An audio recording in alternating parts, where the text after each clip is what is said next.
Most welcome in this session. Today we shall discuss the pedagogical section of KBS, PRT, TGT and PGT. आज इस video में हम बात करेंगे KBS के primary teacher, TGT, PGT and non teaching vacancy like assistant commissioner, principal और vice principal. यहाँ पे TGT, PGT और PRT के लिए आपके 60 क्वेश्चंस पेडागोजी बेस्ड रहेंगे और जो नॉन टीचिंग में हमारे प्रिंसिपल, वाइस प्रिंसिपल उनके लिए रहेंगे 120 नंबर। तो बहुत लार्ज स्कोर है, एक लार्ज प्रपोर्शन है जहाँ से आप नंबर गेन करेंगे। और यहाँ पर जो हमारा पेडागोजिकल कॉन्सेप्ट है ये आपने पढ़ा होगा ड्यूरिंग BEd, DLEd, BLEd या जो भी टीचिंग कोर्स आपने किया होगा। तो यहाँ पर पेडागोजी को इन्वॉल्व इसलिए किया गया है, जब आप टीचर बनेंगे तो आप लर्नर या स्टूडेंट्स की नीड को समझ पाएँ, उनके अकॉर्डिंग उनको हम ट्रीट करेंगे, उनके अकॉर्डिंग हम टीचिंग लर्निंग प्रोसेस को कंपाइल करेंगे, उनके अकॉर्डिंग हम कंटेंट को डिलीवर करेंगे। तो यहाँ पे डिस्कस करते हैं, ठीक है। तो यहाँ पर जो हमारा ये है पेडागोजिकल सेक्शन, ठीक है, ये हमारा PRT के लिए भी है, TGT के लिए भी है और PGT के लिए भी है। इसके साथ साथ में असिस्टेंट कमिश्नर, प्रिंसिपल और वाइस प्रिंसिपल के लिए। तो जो पार्ट थर्ड है हमारा, जहाँ पे 60 नंबर का क्वेश्चन आएगा आपका और जो नॉन टीचिंग में आपका 120 का आएगा, ठीक है। तो यहाँ पर हमारा 5 चैप्टर में डिवाइड है, 5 पार्ट में, जहाँ पे अंडरस्टैंडिंग द लर्नर, यहाँ पे 15 क्वेश्चंस आपके रहेंगे। अधिगमकर्ता की समझ, जब आप एज ए क्लास में एज ए टीचर जाएंगे तो आप अपने स्टूडेंट को कितना जानते हैं, कितना उनके बारे में नॉलेज है, उसकी यहाँ पर बात होगी। यहाँ पे अधिगमकर्ता की समझ, स्टूडेंट को समझना, ठीक है। इसी सेक्शन को हम इस वीडियो में डिस्कस करेंगे। नेक्स्ट हमारा रहेगा अंडरस्टैंडिंग टीचिंग लर्निंग, शिक्षण अधिगम प्रक्रिया को समझना। यहाँ पर रहेंगे 15 क्वेश्चन आपकी। नेक्स्ट आपका रहेगा creative conductive learning environment, technology से रिलेटेड और एजुकेशन का साइकोलॉजी का मिक्सचर, ठीक है। 10 नंबर के क्वेश्चंस रहेंगे हमारे। स्कूल ऑर्गेनाइजेशन और लीडरशिप, विद्यालय प्रशासन और प्रबंधन के आपके 10 क्वेश्चन रहेंगे।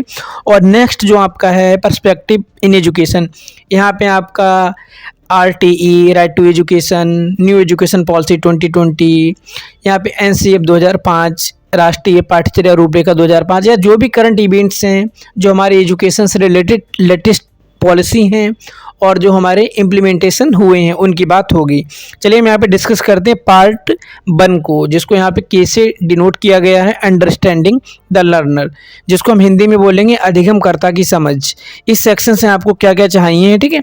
तो यहाँ से आपको जो पहला है कॉन्सेप्ट ऑफ ग्रोथ, यहाँ पे आप टॉपिक क्लियर करेंगे ग्रोथ का। आप अपनी अंडरस्टैंडिंग से यहाँ पे ग्रोथ से क्या रिलेटेड या ग्रोथ से क्या मीनिंग है। तो यहाँ पर हमारा जो ग्रोथ है जिसको हम हिंदी में बोलते हैं अभिवृद्धि, और दूसरा जो हमारा डेवलपमेंट है उसको हम बोलते हैं विकास। तो वृद्धि और विकास के बारे में आपको कितनी समझ है एज ए टीचर, जब आप क्लास में जाएंगे तो वहाँ पर आपको जो स्टूडेंट मिलेंगे, चाहे वो PRT के हों, TGT के हों, PGT के हों, तो उनके बारे में जानना एज ए टीचर आपके लिए मोस्ट इम्पॉर्टेंट है, क्योंकि आप उनको टीच करेंगे। तो यहाँ पे कॉन्सेप्ट ऑफ ग्रोथ की बात होगी। तो अभिवृद्धि की संकल्पना, तो ग्रोथ किसको कहते हैं? ग्रोथ हम कहते हैं सेल इंक्रीमेंट को, कोशिकीय वृद्धि को। हमारी बॉडी में जो चेंजेस होते हैं, जो फिजिकल चेंजेस को हम यहाँ पर मैक्सिमम रखते हैं, जिनको हम बोलते हैं क्वांटिटेटिव चेंजेस। जैसे एग्जांपल फॉर हमारी हाइट हो जाती है, हमारा वेट हो जाता है, हमारा आकार शेप हो जाता है, साइज हो जाता है, ठीक है, जो कि हमको डायरेक्टली ऑब्जर्वेबल होती है, जिनका हम अवलोकन कर सकते हैं अपनी आँखों से, ठीक है। उसके बाद में हमारा आ जाता है मैच्योरेशन और हमारा डेवलपमेंट। तो मैच्योरेशन एक वो प्रोसेस, वो एज होती है जहाँ पर आप किसी भी चीज़ को, चाहे वो लर्निंग हो या कोई भी ऐसा कॉन्सेप्ट जिसको आप रिसीव करने, जिसको आप समझने के लिए उस योग्य हो जाते हैं, तो यहाँ पे मैच्योरिटी की बात हो जाएगी। फिर उसके बाद आपको यहाँ पे समझना है कि डेवलपमेंट क्या है, ठीक है। तो डेवलपमेंट क्या है? Development is a continuous process, विकास एक सतत प्रक्रिया है जिसके अंदर डेवलपमेंट है उसके अंदर ग्रोथ भी आपका इन्वॉल्व रहता है। क्यों? क्योंकि ग्रोथ एक पार्ट है डेवलपमेंट का, या हमारा जो विकास है, विकास का एक छोटा सा अंश होता है, पार्ट होता है हमारी अभिवृद्धि। तो जहाँ पे हमारा पहले था हमारा कॉन्सेप्ट किसका? ग्रोथ का, ठीक है। तो ग्रोथ में क्या था आपका? ग्रोथ में आपका जो था ये था हमारा क्वांटिटेटिव चेंजेस या फिजिकल चेंजेस या सेल इंक्रीमेंट। और जो हमारे डेवलपमेंट है, development is a continuous process और एक क्वालिटेटिव और क्वांटिटेटिव चेंजेस दोनों को इन्वॉल्व करता है, ठीक है। और जब हम ग्रोथ की बात करते तो वहाँ पे फिजिकल चेंजेस की बात हुई है। और जब हम बात करते हैं डेवलपमेंट की तो यहाँ पर फिजिकल, इंटेलेक्चुअल और कॉग्निटिव और मेंटल या शारीरिक विकास, दूसरा आपका बौद्धिक, संज्ञानात्मक या मानसिक विकास, तीसरा आपका इमोशनल संज्ञानात्मक विकास, ठीक है, सोशल सामाजिक विकास, लिंग्विस्टिक भाषाई विकास, मोरल या हमारा नैतिक विकास, इनकी बात हो जाती है।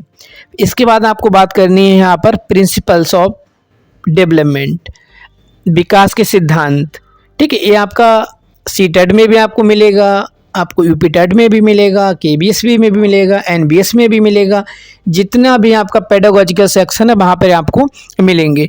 तो यहाँ पर हम जब डेवलपमेंट की बात करते हैं तो डेवलपमेंट हमारा स्टार्ट हो जाता है मदर्स बॉर्न टिल डेथ या टॉम तक, मतलब गर्भ से लेकर कब्र तक, ठीक है।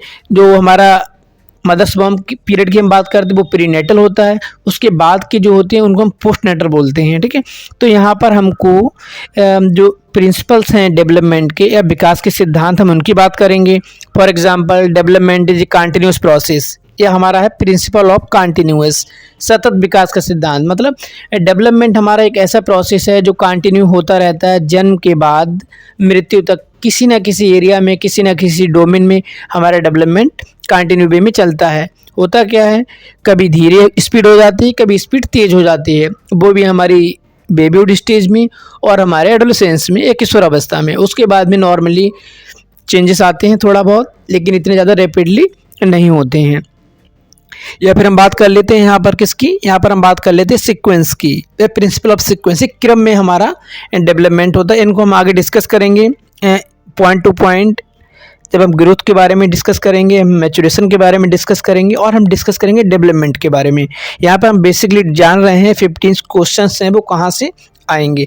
इसके बाद हम बात कर लेंगे जनरल टू स्पेसिफिक, जो हमारा विकास होता है सामान्य से विशिष्ट की ओर होता है, ठीक है। इसके बाद में हम बात कर लेंगे इंडिविजुअल डिफरेंसेस, व्यक्तिक भिन्नता, मतलब प्रत्येक व्यक्ति में जो हमारा डेवलपमेंट का रेट है वो अलग अलग होता है, किसी में तेज होता है, किसी में धीमे होता है। कोई बच्चा 4 महीने में बैठने लगता, कोई 6 महीने में बैठता, कोई 8 महीने में बैठता है। या ये है जो हमारे डेवलपमेंट के जितने भी डोमेन हैं हम किसी पर भी अप्लाई कर सकते हैं। चलने की हम बात कर सकते हैं, हम भाषाई विकास की बात कर सकते हैं, हम मानसिक विकास की बात करते हैं। कुछ बच्चे का मानसिक विकास जल्दी होता है, कुछ का थोड़ा धीमे होता है। तो इस तरह के जो हमारे इंडिविजुअल डिफरेंसेस के प्रिंसिपल आ जाता है। और एक आता है हमारा कौन सा, प्रिंसिपल ऑफ यूनिफॉर्म पैटर्न, समान प्रतिमान का सिद्धांत।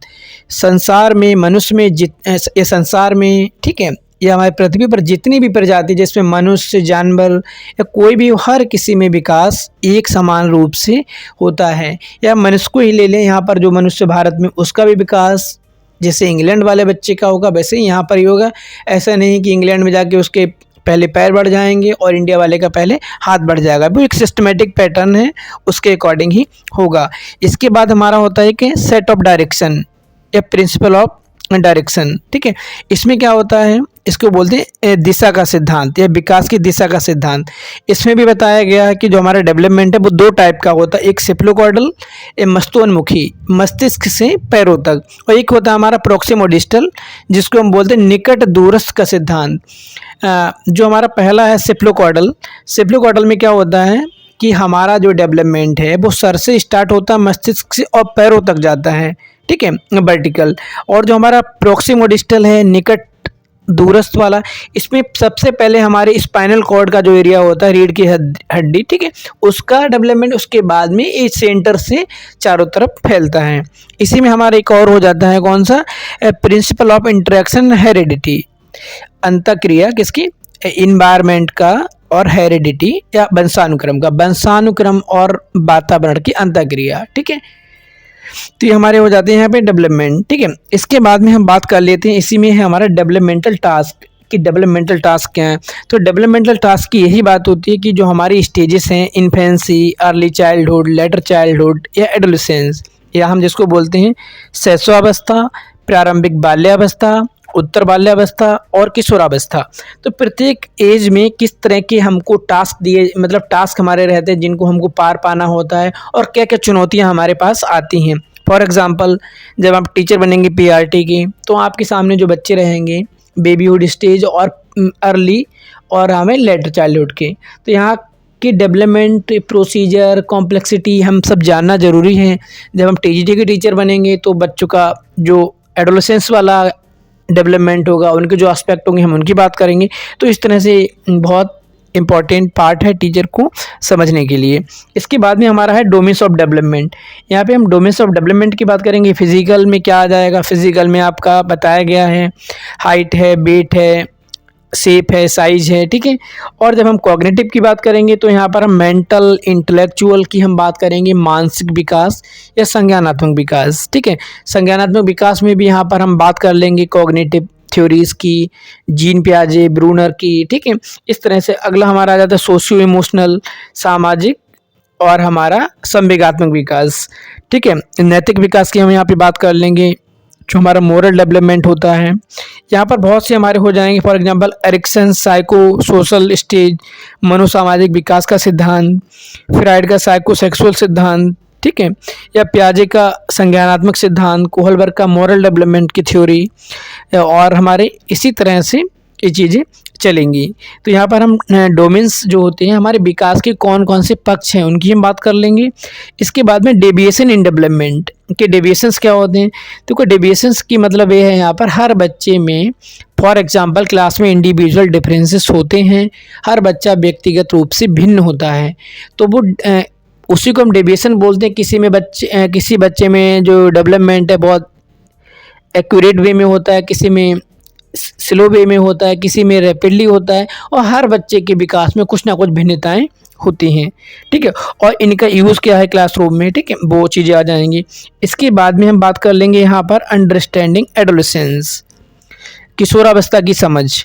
अब यहाँ पर बात होगी किशोरावस्था के बारे में, और पहले वाला जो हमारा है वहाँ पर हम फिजिकल में यहाँ पर हम बेबीहुड, अर्ली चाइल्डहुड और लेटर चाइल्डहुड के कैरेक्टरिस्टिक की बात कर लेंगे। अब हमको यहाँ पे बात करनी है एक किशोरावस्था की, ठीक है, कि किशोरावस्था में हमारी कौन कौन सी चीज़ें आ जाएंगी, कौन कौन सी नीड्स रहेंगी हमारी, ठीक है। तो यहाँ पर जो हमारे अर्ली चाइल्डहुड लेटर चाइल्डहुड में बच्चे होते हैं उनका वहाँ पर जो डेवलपमेंट होता है वो एक स्टार्टिंग फेस होता है। लेकिन जब बच्चा ट्रांजिशनल पीरियड में होता है किशोरावस्था और बाल्यावस्था के बीच में, तो उसकी बहुत सी नीड्स होती हैं, उनमें भी बहुत ज़्यादा टेंशन, तनाव, नई नई चीज़ें निकल के आती हैं। उन चीज़ों को समझना है यहाँ पे क्या क्या चैलेंजेस रहेंगे, किस तरह से हम उनके लिए सिलेबस को फ्रेम करेंगे। इसके बाद में हमारा आ जाता है अगला role of primary and secondary socialization. जो हमारे सामाजिकरण के प्राथमिक और द्वितीयक अभिकरण हैं उनकी क्या भूमिका है, जिसमें विद्यालय और स्कूल की बात होगी। नेक्स्ट वीडियो में हम बात करेंगे यहाँ पर डिस्कशन में पॉइंट टू पॉइंट। पहले हम बात करेंगे ग्रोथ की, फिर हम बात करेंगे डेवलपमेंट की, उसके बाद में जो हमारा पेडागोजिकल सेक्शन है इसको हम डिस्कस कर लेंगे। और ये आपको सीटेट में भी हेल्पफुल होगा, यूपीटेट में भी हेल्पफुल होगा, और जितने भी आपके पेडागोजिकल सेक्शन के एग्ज़ाम है वहाँ पे हेल्पफुल होगा। तो नेक्स्ट वीडियो में हम बात करेंगे ग्रोथ की। तब तक के लिए थैंक यू। कोई कन्फ्यूज़न, कोई सजेशन तो आप कमेंट कर सकते हैं।